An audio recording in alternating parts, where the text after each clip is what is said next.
ಜಾತ್ರೆ ಇವತ್ತು ಬೆಳಿಗ್ಗೆ ಹೋಗ್ತಾ ಇದ್ದೀನಿ.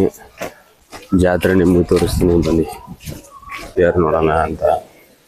ಇಲ್ಲಿ ನೋ ಎಂಟ್ರಿ ನೋಡಿ,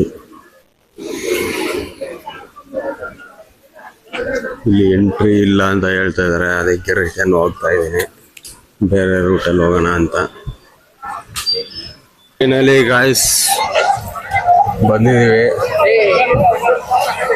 ದೇವಸ್ಥಾನ ಇನ್ನು 1.5 ಕಿಲೋಮೀಟರ್ ದೂರದಲ್ಲಿದೆ, ಹಂಗೆ ಬಳಸ್ಕೊಂತ ಬಂದಿರೋದು. ಇವತ್ತಿನ ದಿವಸ ಅನ್ನದಾನ ಆಗಲಿ, ಜ್ಯೂಸ್ ಆಗಲಿ, ಬಿಸ್ಕೆಟ್ ಆಗಲಿ 30 ಲಕ್ಷ ಜನಕ್ಕೆ ಕೊಡ್ತಾರೆ. 25 ಲಕ್ಷದಿಂದ 30 ಲಕ್ಷ ಜನಕ್ಕೆ ಅನ್ನದಾನ ಇರುತ್ತೆ. ಒಂದು ಊಟಕ್ಕೆ 100 ರೂಪಾಯಿ ಅಂತ ಕೌಂಟ್ ಮಾಡಿದ್ರೆ 20 ಲಕ್ಷ ಜನಕ್ಕೆ ಕೌಂಟ್ ಮಾಡಿದ್ರೆ ಏನಿಲ್ಲ ಅಂದ್ರೂ 30 ಕೋಟಿ ಆಗುತ್ತೆ ಮಿನಿಮಮ್ ಆಗಿ, ಅಂದಾಜಾಗಿ ಹೇಳ್ತಾ ಇರೋದು.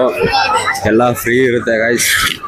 ಈ ಸತಿ ಬಂದಿಲ್ಲ ಅಂದ್ರೂ ನಮ್ಮ ಕರ್ನಾಟಕದವರು ಮುಂದಿನ ಸತಿ ಬನ್ನಿ. ದರ್ಶನ ಮಾಡಬೇಕು ಅಂತಂದ್ರೆ 1 ವಾರಕ್ಕೆ ಮುಂಚೆನೇ ಬರಬೇಕು. ನಾನು ಬಂದು ಇವತ್ತಕ್ಕೆ 7 ದಿವಸ ಆಯಿತು. ಊರು ಬಿಟ್ಟು 10 ದಿವಸ ಆಯಿತು ಕರೆಕ್ಟಾಗಿ. 10 ದಿವಸ ಆಯಿತು.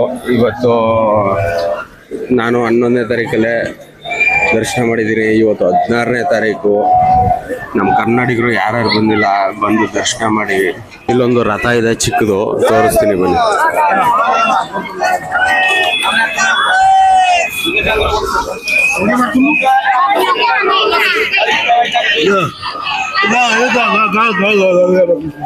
कौन सा रहता है? कौन सा रहता है? रहता कौन सा है? नंदी घोष जगन्नाथ जी का रहता है। जगन्नाथ, ठीक है. ಜಗನ್ನಾಥನ ರಥ ಇಲ್ಲೊಂದಿದೆ. ಬೀದಿಲು ಚಿಕ್ಕ ಚಿಕ್ಕ ಹುಡುಗರು ಒಂದೊಂದು ಚಿಕ್ಕ ರಥನ ತಯಾರಿಸಿರ್ತಾರೆ. ಏನೋ ಒಂಥರ ಖುಷಿ ಗುರು ನೋಡೋದಕ್ಕೆ. ಬಿಸ್ಕೆಟ್ ಸಿಗುತ್ತೆ ಅಂತೇಳಿ ಕಿತ್ತಾಡ್ತಾ ಇದಾರೆ ಸುಮ್ಮನೆ.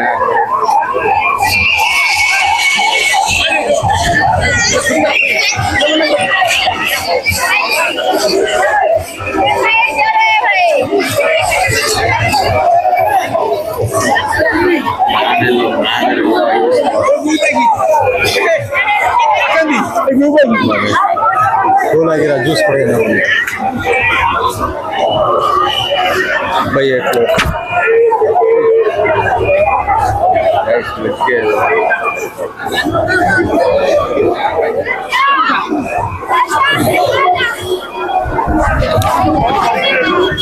ಮಜ್ಜಿಗೆ ಅಂತೂ ಸೂಪರ್ ಆಗೈತೆ. ಇಲ್ಲಿ ಜ್ಯೂಸ್ ಸಿಗುತ್ತೆ, ಜ್ಯೂಸ್ ಕುಡಿಯೋಣ.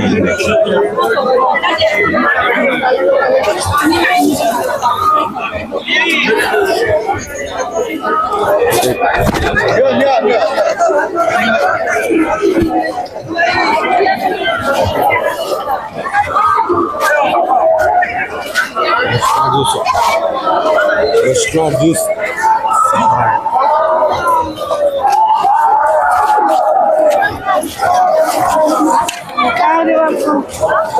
ವಾಟರ್ ಕ್ಯಾನ್ ಕೂಡ ಫ್ರೀ ಗೈಸ್. ವಾಟರ್ ಕ್ಯಾನ್ ಕೂಡ ಫ್ರೀ. ಫುಲ್ಲು ಮಳೆ ಜಾಸ್ತಿ, ಫುಲ್ಲು ಜನ, ನೂಕಾಟ ಜಾಸ್ತಿ. ಫೈನಲಿ ತೇರ್ ಹತ್ರ ಬಂದಿದ್ದೀವಿ. 30 लाख पीपल जगन्नाथ को मीटअप करने के लिए आया. जय जगन्नाथ.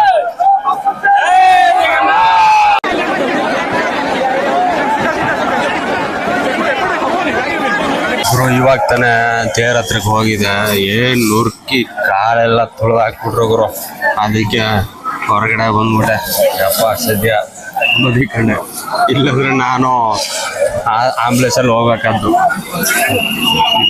ಸಾಕಾಗೋಯ್ತು. ನೋಡ್ಬೋದು ಇಲ್ಲಿ ಒಂದು ಏನಾದರೂ ಹುಷಾರಿಲ್ಲ ಅಂದರೆ, ಕಾಲು ನೋವಾದರೆ, ಕೈ ನೋವಾದರೆ, ನೆಗಡಿ ಆದ್ರೂ ಫ್ರೀಯಾಗಿ ಟ್ರೀಟ್ಮೆಂಟ್ ಕೊಡ್ತಾರೆ.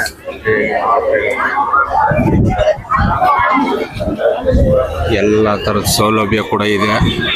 ಆದರೆ ಜನ ಜಾಸ್ತಿ, ನೂಕಲಾಟ ಜಾಸ್ತಿ ಅಷ್ಟೇ, ಇನ್ನೇನು ಇಲ್ಲ. ಮೊನ್ನೆ 14ನೇ ತಾರೀಕು ಅಮಾವಾಸ್ಯೆ ಇದ್ದಿದ್ದರಿಂದ ಸಂಜೆ ಒಂದು 5:30ಇಂದ 6:30 ಗಂಟೆ 1 ಅವರೇನು ದರ್ಶನಕ್ಕೆ ಬಿಟ್ಟಿದ್ರು. ನೆನ್ನೆ ದರ್ಶನನೇ ಇಲ್ಲ, ಇವತ್ತು ಕೂಡ ದರ್ಶನ ಇಲ್ಲ. ನಾಳೆ ಕೂಡ ಇರೋದು ಡೌಟು. ಇನ್ನು 9 ದಿವಸ ಜಾತ್ರೆ ಇರುತ್ತೆ. ಇವರು ಇನ್ನೂ ತೇರು ಎಳೆದಿಲ್ಲ. ರಥಯಾತ್ರೆ ಬಂದು ಟೈಮಿಂಗ್ಸು ಸಂಜೆ 4 ಗಂಟೆ. ಇವಾಗ 4 ಗಂಟೆನಂತೆ. ಅಲ್ಲಿ ನೋಡಿ ತೇರ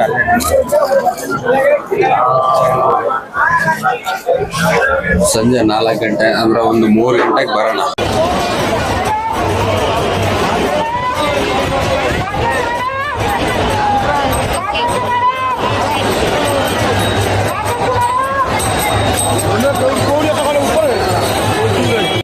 ಬೆಳಿಗ್ಗೆ ಅಷ್ಟೊತ್ತಲ್ಲಿ 9 ಗಂಟೆ ಅಷ್ಟೊತ್ತಲ್ಲಿ ನರೇಂದ್ರ ಮೋದಿ ಅವರು ಬಂದು ಹೋಗಿದ್ದಾರೆ. ಇವಾಗ ಸುಮಾರು ಹೊತ್ತಾಯ್ತು ಬಂದು.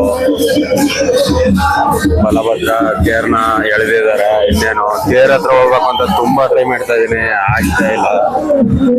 ಕಾಯ್ತಾ ಇದಾರೆ.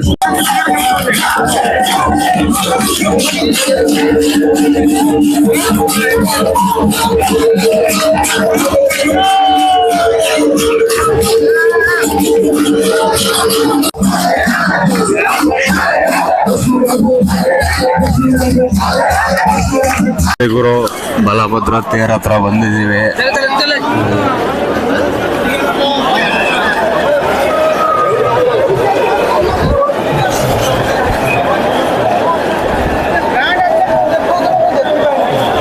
ತೇರ್ನ ಎಳಿತಾ ಇದಾರೆ ಗುರು, ಬರ್ತಾ ಇದೆ ನೋಡಿ.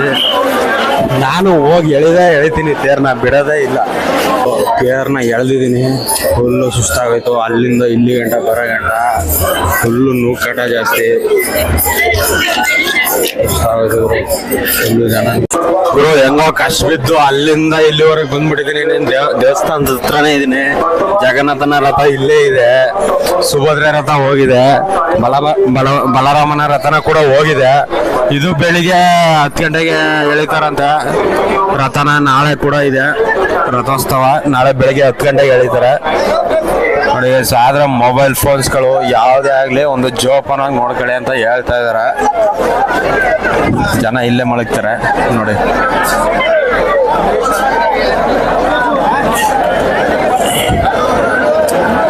ಇಲ್ಲೇ ಮಲಗೋದಕ್ಕೆ ವ್ಯವಸ್ಥೆ ಮಾಡ್ಕೊಡ್ತಾರೆ. ಇಲ್ಲೇ